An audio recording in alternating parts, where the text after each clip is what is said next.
সহিহ বুখারীতে সাইয়্যিদুল ইস্তিগফার নামে একটি দোয়া রয়েছে, তওবা করার এবং ইস্তিগফার, আল্লাহর কাছে ক্ষমা তলব করার।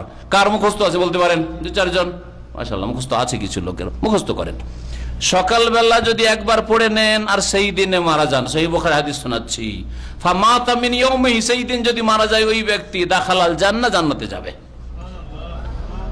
ওমান কালা বিহা মাসাআন, সন্ধ্যাবেলা কেউ যদি পড়ে, হিনা ইউমসি, সন্ধ্যাবেলায় পড়লেন সাইয়্যিদুল ইস্তিগফার, মুকিনান বিহি, ইয়াকিনের সাথে, দৃঢ় বিশ্বাসের সাথে, অর্থ বুঝে যে আমি কি বলছি আল্লাহ পাককে।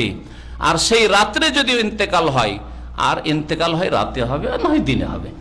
ডেইলি যদি সকালে একবার পড়ে নেন আর সন্ধ্যা একবার পড়ে নেন, হয় ওই দিনে ইন্তেকাল হবে আর না হয় রাতে ইন্তেকাল হবে, তাহলে দাখালাল জান্নাহ, জান্নাতে ওই ব্যক্তি অবশ্যই যাবে। নবী করিম সাল্লাল্লাহু আলাইহি সাল্লামের সহিহ বুখারীর হাদিস। সেটা হচ্ছে সাইয়্যিদুল ইস্তিগফার। এই নাম ইস্তিগফারের যত দোয়া রয়েছে তার হচ্ছে শিরোমণি, তার নেতা, তার সরদার। নবী করিম সাল্লাল্লাহু আলাইহি ওয়াসাল্লাম বলছেন, আল্লাহুম্মা আনতা রাব্বি লা ইলাহা ইল্লা আনতা খালাকতানি ওয়া আনা আবদুকা ওয়া আনা আলা আহদিকা ওয়া ওয়াদিকা মাসতাতাতু আউযু বিকা মিন শাররি মা সানাতু আবু লাকা বিনি'মাতিকা আলাইয়া ওয়া আবু লাকা বিযামবি বা ওয়া আবু বিযামবি। বিভিন্ন রিওয়ায়াত রয়েছে, ফাগফিরলি ফাইন্নাহু লা ইয়াগফিরু যুনুবা ইল্লা আনতা। আল্লাহুম্মা আনতা রাব্বি, এই অর্থ বলে শেষ করে দিচ্ছি। হে আল্লাহ, তুমি আমার রব। আল্লাহুম্মা আনতা রাব্বি, তুমি রব। লা ইলাহা ইল্লা আন, তোমার ছাড়া কোনো মাবুদ বরহক সত্য মাবুদ নেই, সব বাতিল, তোমার ছাড়া কেউ হক নেই।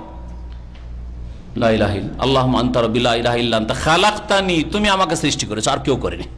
আমার ছেলে মেয়ে তুমি দিয়েছো, ওই পীর ওলি কেউ দেয়নি, এসব শিরকি কবুরি আকীদা রাখি না। খালাকতানি ওয়া আনা আবদুকা, আমি তোমার বান্দা, ওয়া আনা আলা আহদিকা, তোমার ওয়াদা প্রতিশ্রুতির উপর আমি কায়েম আছি, তোমার দিনের উপর আমি অটল থাকার চেষ্টা করছি। ওয়াদিকা মাসতাতাতু, যথাসাধ্য আপ্রাণ চেষ্টা করছি।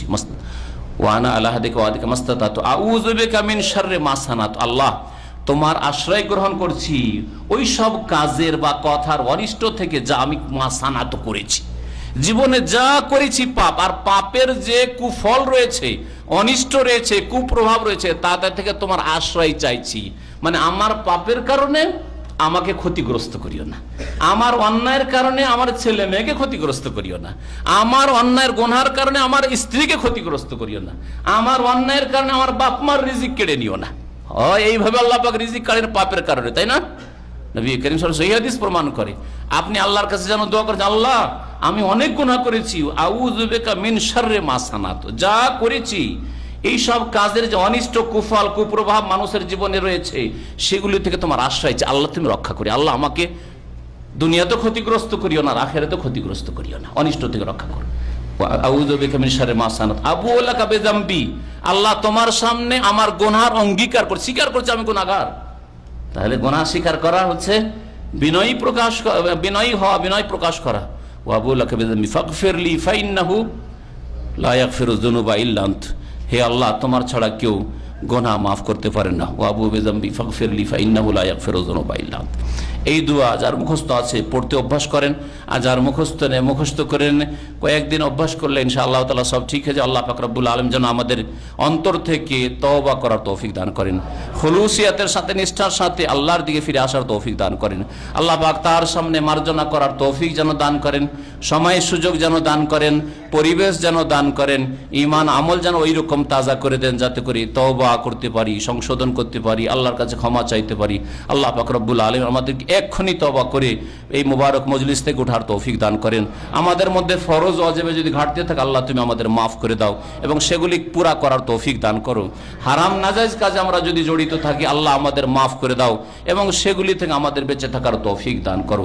শিরক বিদআত যেসব ভাইদের মধ্যে রয়েছে আল্লাহ তাদেরকে তওবা করার তৌফিক দান করো এবং তাদেরকে কোরআন সুন্নাহ মোতাবেক তৌহিদের উপর সুন্নাতের উপর কায়েম হওয়ার তৌফিক দান করো। আল্লাহ পাক রব্বুল আমাদের বালা মুসিবত দূর করে দাও, আমাদের আল্লাহ দুনিয়াতেও সুখী করো, আখিরাতেও সুখী করো, জাহান্নামের আযাব আমাদের দূর করে দাও। হে আল্লাহ আমাদের দেশের ফিতনাকে দূর করে দাও, দুনিয়ার ফিতনা থেকে আমাদের হেফাজত করো। আল্লাহ পাক রব্বুল আলামিন তোমার কাছে দোয়া করি, আল্লাহ আমাদের সমস্ত রকমের সমস্যা তুমি দূর করে দাও। আমাদের ব্যক্তি জীবনের সমস্যা, স্বাস্থ্যের সমস্যা, পারিবারিক সমস্যা, সামাজিক সমস্যা, রাষ্ট্রীয় সমস্যা, আর্থিক সমস্যা, অনেক ভাইদের এখানে অবৈধ হয়ে রয়েছে, একামার সমস্যা রয়েছে, রিলিজ ট্রান্সফার হওয়ার সমস্যা রয়েছে, আল্লাহ পাক সমস্ত ভাইদের যেন বালা মুসিবত দূর করে দেন। মুমিন ভাইদের বিশেষভাবে যারা এখানে হাজির হয়েছেন তাদের জন্য দোয়া করি, আল্লাহ সকলের গুনাহ খাতা যেন মাফ করে দেন, বালা মুসিবত দূর করে দেন, রিজিকে যেন বরকত দান করেন, ছেলে মেয়েতে আল্লাহ পাক বরকত দান করেন, নেক সন্তান সন্ততি যেন দান করেন। আল্লাহ পাক রব্বুল আমাদের সকলকে যেন জান্নাতুল ফিরদৌস দান করেন। সুবহান রাব্বিকা রব্বিল ইজ্জাতি আম্মা ইয়াসিফুন ওয়া সালামুন আলাল মুরসালিন ওয়ালহামদুলিল্লাহি রাব্বিল আলামিন।